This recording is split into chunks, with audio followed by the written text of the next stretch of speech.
Hello, welcome, Power Partners. This is our informational barnyard. It is Starstyle back with you today. Starstyle, Be the Star You Are, brought to the airwaves under the auspices of Be the Star You Are charity. I'm your host, Cynthia Brian. We're coming to you on the Voice America Media. This is the Empowerment Channel.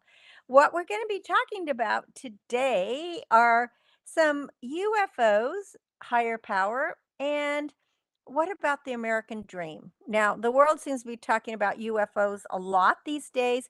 I don't know if you have ever experienced an extraterrestrial being. The administration is releasing more information about sightings. It's kind of fun to think about other beings and other galaxies.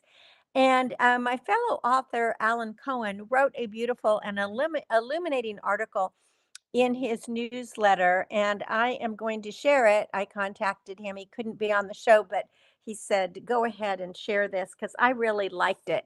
And then in segment two, what is the American dream? According to a new study by USA Today, the dream for baby boomers was going to college, getting married, buying a house, having children, saving for retirement, and living comfortably. But today, that dream is different and defined on a very individual basis of values.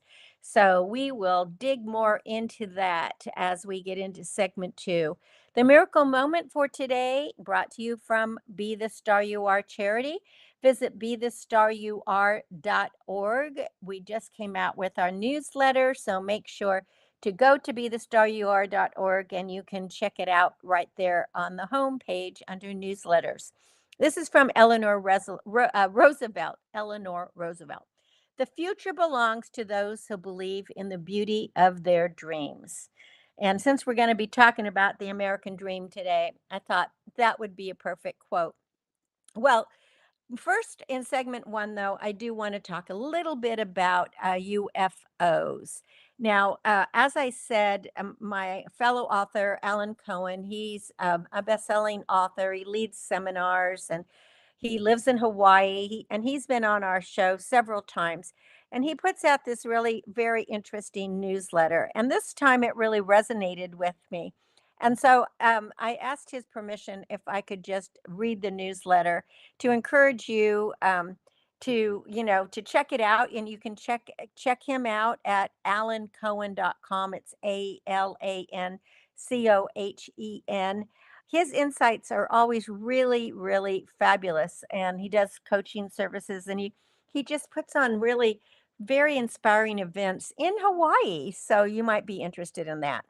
So, one of the deepest angst that pervades humanity is that we are alone, separated from God and each other, and we live a jungle like experience, fighting for survival.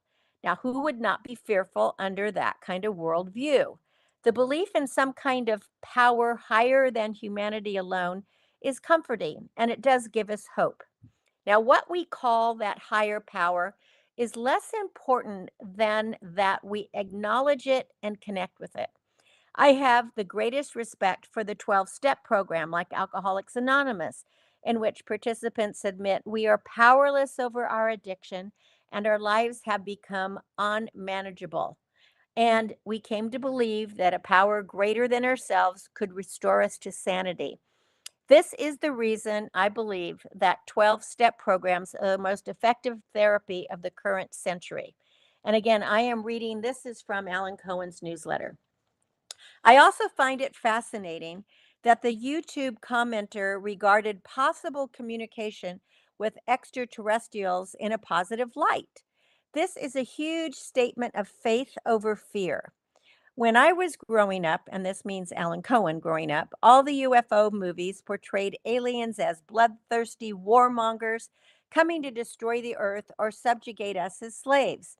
Steven Spielberg changed all that with his characterizations of kindly, good-willed visitors from outer space in the form of ET and Close Encounters of the Third Kind.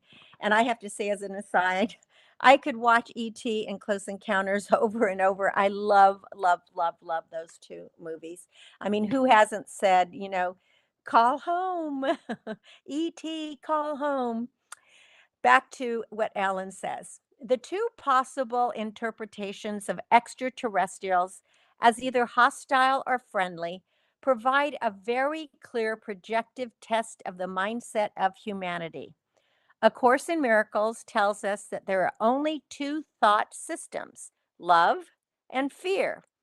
Everything we think, feel, say, and do represents the thought system we are in. Belief in benevolent visitors to Earth is a statement of higher consciousness embedded within the human psyche. Belief in malevolent, aggressive visitors is a statement of our private, primitive, jungle, survival of the fittest mentality. And I'm going to put an aside here too. If you haven't seen it, the new TV series, which is on Netflix, Lord of the Flies, is exceptional. We all read Lord of the Flies as kids, in school, or most people did, and it scared us a lot. At least it scared me. Um, but the children in this, most of them, it is their first time acting. Some of them were stage actors, but it is absolutely stunning and so well done. It's a definite must see. And of course, my favorite character is Piggy. Okay, back to Alan Cohen. Let's face it, the jungle survival mentality has not served humanity very well at all. At the moment, there are over 130 armed conflicts occurring around the planet. War has been a dominant theme in the history of humanity. Depression, starvation, which is usually a result of war, and poverty scar the magnificence of the planet we were given to live on. We do need help from a higher power. Whether you find that higher power in God, Jesus Christ, Allah, Buddha, or ET is less important than that we are willing to accept help from a mind smarter than the one we have been using. It may be appropriate, humbling, and very humbling for us to realize we are not the smartest and not the only kids on the block. If we were visited by an extraterrestrial civilization, they might be able to provide us with technology to heal our environment and enjoy free, unlimited, non polluting energy. Or they might instruct us in ways to get along better with each other. If a civilization is advanced enough to be able to traverse distances totally impossible to our current technology, and they have not blown themselves up, they might aid us to move toward a more sustainable future, technologically, socially, and spiritually. Now, the government has promised to release more and more UFO files, likely with more and more revealing information. And we just have to wait and see. But one thing is for sure, we will reap the results of our beliefs. Steven Spielberg has stated that if we do have contact with ET, he would like to represent humanity. Barack Obama has said the same. He would like to represent humanity. If you could designate one or a few people to be a contact ambassador, who would you choose? I would designate, and again, this is Alan Cohen, I would designate Spielberg, Paul McCartney, the Dalai Lama, and Bono. And if you could speak for humanity to visitors from space, what is it that you would say?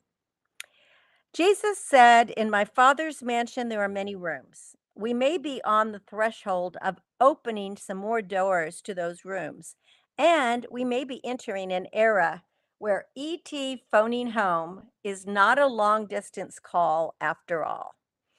So I hope that newsletter helps you think a little bit. I've always been fascinated with the stars, obviously, be the star you are. My company, Starstyle, looking out at the galaxy and watching the stars at night and seeing shooting stars and looking at, I guess, the satellites or who knows what things moving in space. I don't think be brave enough now. When I was, a teenager and in my 20s, I would have definitely um, rocket shipped to space. But now I don't really want to go, but I wouldn't mind if they came, that they came to us. And who would I actually nominate? I actually think that Spielberg would be a great person to meet, to be an ambassador. I think the Dalai Lama would be as well. So, what do you think? And I hope that you get to see lots of UFOs, and maybe you will have an encounter. I know when we read files about it, I know a lot of airline pilots who have seen some extraordinary things. There's a lot of info out there about stuff moving around, but so far we don't know that anybody has phoned home. You're listening to Cynthia Brian. This is Star Style. Be the star you are. I'll be right back with a business bite. And we're going to then dive into what is the American dream today, or is there even the possibility of it?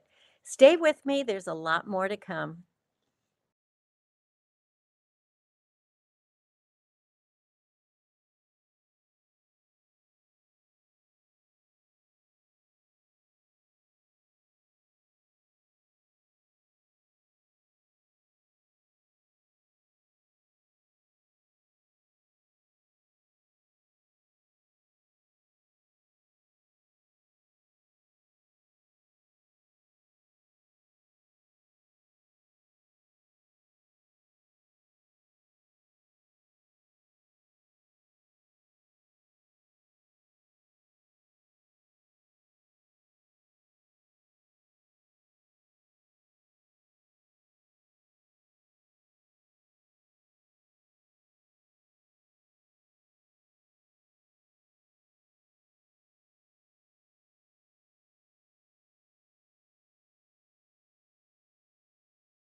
Do you know how to build a dream team?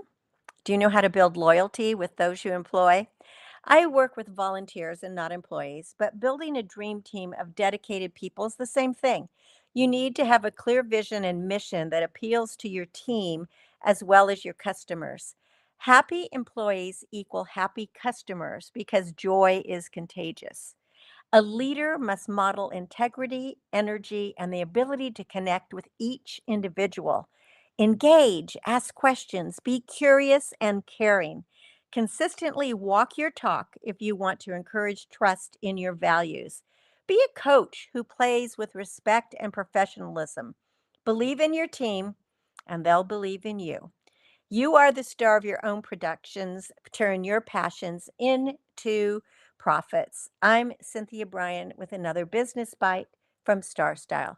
For more information, visit cynthiabrian.com. That's Brian with an I.com. Well, we're back, and this is an interesting segment because we're going to be talking about the American dream. You're listening to Star Style Be the Star You Are on the Voice America Media. This is the Empowerment Channel, and I am your host, Cynthia Brian. Well, I was reading USA Today, and this article by Betty Lynn Fisher came across my desk, and I was very interested in it. So today's show, I'm really sharing with you articles and information from others that really ticked my box, and I think that it'll be might be interesting for you. So, you've probably heard about the American dream, especially now. You hear a lot of immigrants have come to America because they were looking for that American dream. There was the thoughts that America was paved in gold. Of course, obviously, all of that wasn't true. But when I was growing up, I don't think we really I don't think my family really talked about the American dream because we were just taught to work hard. And if you worked hard and had integrity, walked your talk, um, did were a good person and made good choices, that good things would happen to you. That's the way we believed. But the actuality of what the American dream was, especially for boomers, was you go to college, you buy a house, you get married, you have kids, maybe a dog, you have a white picket fence, and then you live comfortably. Maybe there's some, hiccups along the way, and then you retire. However, it's very hard for young people today to tick any of those boxes. So maybe the American dream isn't really the house or the job or, the dog. Maybe the real American dream is the freedom to decide what your life looks like. And a lot of young people, especially Gen Z, are thinking that this is the most important thing is to decide for yourself. So the concept of the American dream is being redefined and it's becoming less standardized, especially among generations. So then in the last few years, we all know it's really been tough. I mean, especially now, gas prices are up, food prices are up, people don't have insurance.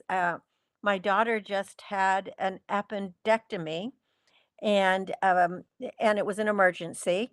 She was only in the hospital for this emergency surgery for 6 hours, but the bill came from the hospital. It doesn't include the doctors yesterday. And the cost, I mean, it's just astronomical. You probably wouldn't even guess it. I couldn't guess it, but $79,000. $79,000. Fortunately, she has insurance and there'll be a copay, but she's not going to have to pay $79,000. But what we were thinking about when we got this is all the people who lost their insurance in this last year or year and a half, or people who never had insurance. What do you do in an emergency situation?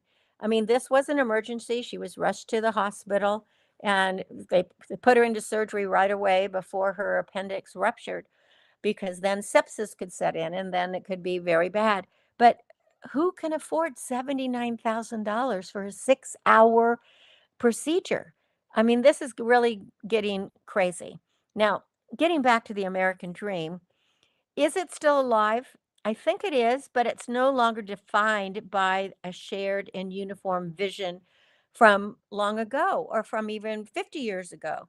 People might pine for home ownership, they might want to raise a family. Most people would like to achieve financial stability, and most of us know that you're going to have to work hard to do whatever. But today, the new American dream is very personal and it represents making life work today by making ends meet and covering daily expenses and then enjoying meaningful experiences. The American dream is about preserving a quality of life that aligns with individual goals, values, and personal fulfillment. So there was a survey of 5,000 adults representing Gen Z, millennials, and Gen X and baby boomers. And this was all across varying household incomes. And this survey, a majority of those surveyed still believed in the traditional American dream, the home ownership, the family, the hard work, the stability, the financial progress. 66% saw home ownership as central to the traditional American dream. 61% said raising a family was critical. 58% said seeing success through hard work were keys to the dream. And 56% rated financial stability, and 55% rated stable employment as key. But there are generational differences to this American dream. Younger generations are defining the dream less consistently, according to the report. They're still more connected to the idea, and the change is not rejection, but it's really a redefinition. So, personal definitions are becoming less universal, especially among these younger generations. And key differences are including a focus on personal freedom and independence, safety and security, retiring comfortably, and financial stability just to meet basic needs. Now, baby boomers were really retirement oriented. Younger Americans are focused on immediate financial goals like paying for the essentials and discretionary experiences. And that tension is what creates the trade offs for Gen Z and millennials who are tacking on debt and they're sacrificing long term goals like owning a home to maintain a quality of life in a challenging financial environment. For example, the top category for baby boomers, which is 71%, The number one thing was to retire comfortably. While Gen Xers' top category, and this is 60% of Gen Xers, was tied with retirement and financial stability of meeting basic needs. But the top category for both millennials and Gen Zers were both personal freedom and independence at 50 and 52%. So that pathway to the American dream is varying. And to achieve that dream, it seems to be less clear among respondents. 35% said there was no clear or best path. No one route, such as a career in a skilled trade or technology or, a 4-year degree or a creative or independent career. Um, Overall, 43% to 62% of respondents said they had core milestones. So maybe it's home ownership, early retirement, financial independence. They're more difficult for most Americans to achieve. And the cost of living is the universal barrier, with all four generations citing it as the biggest barrier to achieving any current life aspirations. But younger Americans, Gen Z at 31%, millennials at 26, said job insecurity was also a major barrier. That's really big compared to 20% of Gen Xers and only 5% of baby boomers. Now, money and wealth are still important. It still means success to many Americans, but there are really generational differences, according to the report that I'm quoting from. While all generations ranked financial wealth as their top measure of success, baby boomers 23%, Gen Xers 18%, they rank material possessions second, while millennials and Gen Zers ranked freedom over your time as second, and they were both tied at 16%.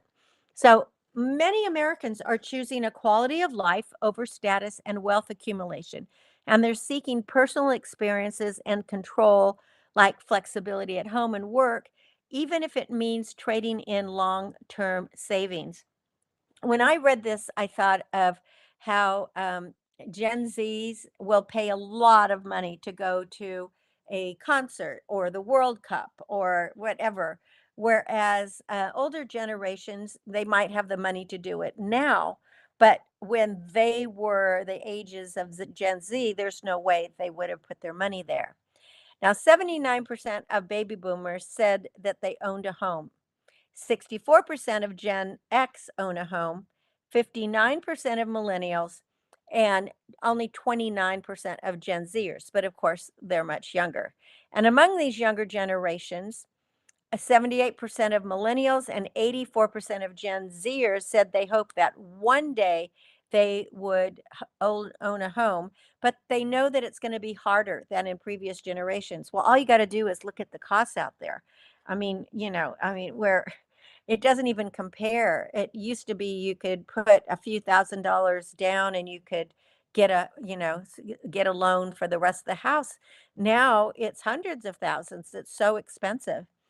Now, the findings in this study are similar to another study of the American Dream from earlier this year that was done by Savannah College of Art and Designs, um, that is in Georgia.